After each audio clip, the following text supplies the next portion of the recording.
अजब एक गाँ गर्भवती होगा आसती महिला टंका दे रखती यौन संपर्क।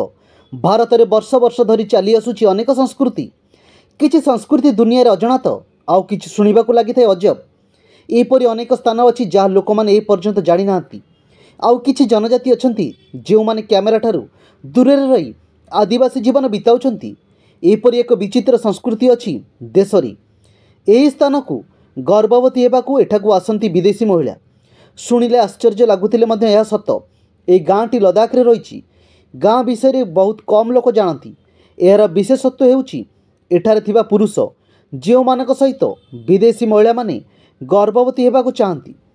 लद्दाख यार सौंदर्य पाई बेस जनाशुना, किंतु कारगिल ठारू 70 किलोमीटर दूर में अवस्थित आर्जे भैली एठारे थिबा पुरुष मानक पाई प्रसिद्ध।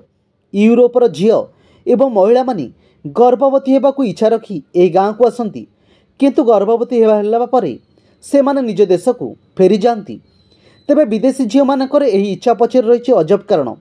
वास्तव में भारत में पराजय परे अलेक्जेंडर दि ग्रेट फेरुथिले। सेतेबेले तांको सैन्यबाहिनी किछि लोक ए गाँव में रही। से माने रहउथिबा गाँर नाम आर्जे उपत्यका थिला। से ब्रोकोपा जनजातिर सदस्य भाव में परिगणित होइथिले एवं अलेक्जेंडर दि ग्रेट सेनार वंशधर बोली कुहाଯାए। वर्तमान आर्जे भैली गाँ ए जनजाति पाई सारा विश्व में प्रसिद्ध। यूरोपीय महिला माने अलेक्जेंडर दि ग्रेट परी पिला जन्म करिया पाई ए गाँ को आसती।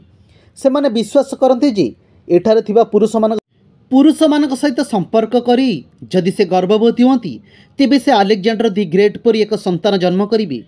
या व्यतीत एठाकू आसुथिबा यूरोपीय महिला माने ब्रोकोपा जनजातिर पुरुष मानकु सेमानक सह यौन संपर्क रखिया पाई टंका दियंती। गर्भवती हेबा परे महिला माने निज देश को फेरी जाती। दाबी करा जायछि जे आज मध्य आर्य उपत्यकार 2000 रु अधिक शुद्ध आर्य जीवित अछंती। एही लोकंक पोशाक मध्य बहुत भिन्न। उभय पुरुष और महिला रंगीन एवं बहुत भिन्न भिन्न पोशाक पिंधती। यह व्यतीत एमाने ब्रोक्सकार्ड भाषा कहती, किंतु एमानकु हिंदी भाषा जना। तेणु एमानक सह हिंदी भाषा रे कथा